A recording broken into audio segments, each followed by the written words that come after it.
നിതിൻ സാറേ, നാളെ കുട്ടികൾ മോഡൽ എക്സാം എഴുതാൻ പോകല്ലേ? അപ്പോൾ നാളത്തെ മോഡൽ എക്സാം കുട്ടികളെ കുഴപ്പിക്കും? അതായത് നമ്മുടെ 2019 മുതലുള്ള മോഡൽ എക്സാമും പബ്ലിക് എക്സാമിൻ്റെ ക്വസ്റ്റ്യൻ പേപ്പർ വിലയിരുത്തുകയാണെങ്കിൽ ഉറപ്പായും കുട്ടികളെ സംബന്ധിച്ച് മോഡൽ എക്സാം എന്ന് പറയുന്നത് പബ്ലിക് എക്സാമിനേക്കാളും ബുദ്ധിമുട്ടായ ഒരു ചോദ്യ പേപ്പർ ആയിരിക്കും. അതെന്തുകൊണ്ടാണ് സാറ് തന്നെ ഒന്ന് എക്സ്പ്ലെയിൻ ചെയ്യാം? അതെന്തുകൊണ്ടാണെന്ന് വെച്ചാൽ ഇപ്പോൾ നമ്മളിപ്പം മോഡൽ എക്സാം 2019 മോഡൽ എക്സാമിൻ്റെ ക്വസ്റ്റ്യൻ പേപ്പർ നമ്മൾ അനലൈസ് ചെയ്ത് കഴിഞ്ഞാൽ ചില ടോപ്പിക്കുകളുണ്ട്. ഇപ്പോൾ നമ്മൾ ആ ഒരു ഉദാഹരണം ആക്സിയൽ ഡെറിവേഷൻ നമ്മളൊരു 3-4 മാർക്കാണ് നമ്മൾ പക്ഷേ ചില മോഡൽ എക്സാമിന് അത് 2 മാർക്ക് മാത്രമാണ് അതിന്റെ വെയിറ്റ് ആയിട്ട് വന്നുള്ളൂ. നല്ല പണിയാണ്. കാരണം അവർ ആ ഒരു ഡെറിവേഷൻ ഏകദേശം 6 മിനിറ്റ് ഒക്കെ ടൈം സ്പെൻഡ് ചെയ്യേണ്ട ഡെറിവേഷൻ 2 മാർക്കിൽ വെയിറ്റേജ് ഒതുങ്ങുമ്പോൾ അവർക്ക് ഭയങ്കര ബുദ്ധിമുട്ടുള്ള കാര്യം. പിന്നെ അതേപോലെ തന്നെ മറ്റൊരു കാര്യം വെച്ചാൽ ഇവർ ഇമ്പോർട്ടൻ്റ് ആയിട്ട് കുറെ ടോപ്പിക്കുകളൊക്കെ പഠിച്ചിട്ട് പോകും. എക്സ്പെക്റ്റഡ് അതൊക്കെ തകിടം മറിച്ചുകൊണ്ടായിരിക്കും മോഡൽ എക്സാമിന് ക്വസ്റ്റ്യൻ ചോദിക്കുന്നത്. അതൊന്നും ചോദ്യം ഉണ്ടാവില്ല. പിന്നെ അതേപോലെ മൂന്നാമതൊരു ഫാക്ടറും കൂടെ ഉണ്ട്. ഇവർക്ക് നമുക്ക് ഓരോ ചാപ്റ്ററിന് ഒരു വെയിറ്റേജ് ഉണ്ടല്ലോ. ഈ വെയിറ്റേജിലേക്ക് തകിടം മറിച്ചുകൊണ്ടായിരിക്കും നമ്മുടെ ഇവിടെ മോഡൽ എക്സാമിന് ക്വസ്റ്റ്യൻ ഒക്കെ ചോദിക്കുന്നത്. ഒഫീഷ്യൽ വെയിറ്റേജുമായിട്ട് ഒരു ബന്ധവുമില്ലാത്ത ചോദ്യ പേപ്പർ ആയിരിക്കും. ചില മോഡൽ ക്വസ്റ്റ്യൻ പേപ്പർ നോക്കുവാണെങ്കിൽ നമ്മുടെ വേവ്സ് എന്ന് പറഞ്ഞ ചാപ്റ്റർ ഉണ്ടല്ലോ, അതിൽ 4 മാർക്കിന് വരെയൊക്കെ ചോദിച്ചിട്ടുണ്ട്. 2 മാർക്കിന്റെ വെയിറ്റേജ് ഉള്ള ക്വസ്റ്റ്യൻ 4 മാർക്കിന് ഇലക്ട്രോ മാഗ്നറ്റിക് വേവ്സ് അതിലും ചോദിച്ചിട്ടുണ്ട്. അത് ഒട്ടും വെയിറ്റേജ് ഇല്ലാതെ നമ്മൾ പ്രതീക്ഷിച്ച ചാപ്റ്ററിന് പോലും വലിയ മാർക്കിന് ചോദ്യങ്ങൾ.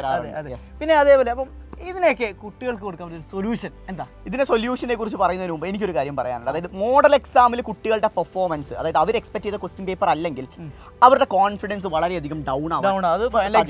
തീർച്ചയായും അത് ഫൈനൽ എക്സാമിന് നന്നായിട്ട് അവരുടെ പെർഫോമൻസിനെ ബാധിക്കും.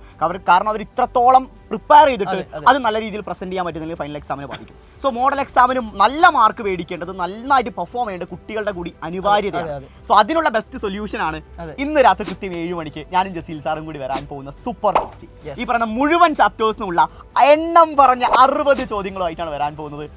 സോ ഈ 60 ചോദ്യങ്ങൾ പഠിച്ചു കഴിഞ്ഞാൽ അതിനപ്പുറം വേറെ ഒന്നും വേണ്ട എന്ന് തന്നെ പറയാം. കാരണം എന്ന് വെച്ചാൽ 10 days നിങ്ങൾ പഠിച്ചാണ്, അതുപോലെ തന്നെ എൻ ഗെയിം പഠിച്ചാണ്, 30 days ചലഞ്ച് എല്ലാം മറികടന്ന് വരികയാണ് നിങ്ങൾ എല്ലാവരും. സോ അവസാനം സൂപ്പർ 30 നമ്മൾ കവർ അപ്പ് ചെയ്തു. ദെൻ ലാസ്റ്റ് വരാൻ പോകുന്ന സൂപ്പർ 60 എന്ന് പറയുന്നത്. സോ ഈ ഒരു 60 ചോദ്യങ്ങൾ കൂടി പഠിച്ചു കഴിഞ്ഞാൽ മക്കളെ അത്രേ ഉള്ളൂ, നിങ്ങൾ ഫുൾ സെറ്റ് ആയിരിക്കും. എല്ലാ ചാപ്റ്റേഴ്സും ഉൾപ്പെടുന്ന തരത്തിലുള്ള എല്ലാ കണ്ടന്റുകളും എല്ലാ ന്യൂമറിക്കൽസും എല്ലാം ഉൾപ്പെടുന്ന തരത്തിലുള്ള ഒരു ചോദ്യമാണ് നിങ്ങളെ കാത്തിരിപ്പുള്ളത്. അതുപോലെ തന്നെ ഒരു ബൂസ്റ്റർ ഡോസ് കൊടുക്കണം. തീർച്ചയായും ബൂസ്റ്റർ ഡോസ് കൊടുക്കാനാണ്. അതുപോലെ തന്നെ സൂപ്പർ 60ലും ബൂസ്റ്റർ ഡോസിലും ഉള്ള ക്വസ്റ്റ്യൻസിനെ കുറിച്ച് പറയാം. അതായത് ഇത്രയും ക്ലാസ്സുകൾ ഞങ്ങൾ കണ്ടു, പിന്നെ സൂപ്പർ 60ൽ എന്താണ് പുതുമ ഞങ്ങൾക്കുള്ളത് എന്ന സംശയം ഉണ്ടാവും. മകളെ സ്ഥിരമായി ഡെറിവേഷൻസ് ഒന്നും ഞങ്ങൾക്ക് മാറ്റാൻ വേണ്ടി പറ്റില്ല. ഡെറിവേഷൻസ് എല്ലാത്തിലും ഉള്ള ഡെറിവേഷൻസ് എന്തായാലും ഉണ്ടാവും.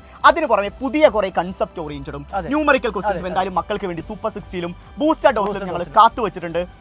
ബൂസ്റ്റർ ഡോസ് 6 മണിക്കാണ്, എല്ലാവരും കൃത്യസമയത്ത് ഉണ്ടായിരിക്കുക. ഈ 2 ലൈവ് നിങ്ങൾ കണ്ടുപോയി കഴിഞ്ഞാൽ ഉറപ്പാണ് നിങ്ങളുടെ കോൺഫിഡൻസ് ഇപ്പോൾ എവിടെ നിൽക്കുന്നോ അതിനേക്കാൾ ഉയരുന്നതായിരിക്കും. തീർച്ചയായും. അപ്പോൾ ഒന്നുകൊണ്ടും പേടിക്കണ്ട, ഞങ്ങൾ കൂടെ ഉണ്ട്, സെറ്റ് ആക്കാം. ഇന്ന് രാത്രി 7 മണിക്കും നാളെ രാവിലെ 6 മണിക്കും. ഇന്നൊരു ദിവസം ഉറങ്ങിയില്ലെങ്കിലും പ്രശ്നമില്ലടാ മക്കളെ, നാളെ നമ്മൾ ഉഷാറായിട്ട് തന്നെ പരീക്ഷ എഴുതിയിരിക്കും. So all the best. ഞങ്ങളുണ്ട്.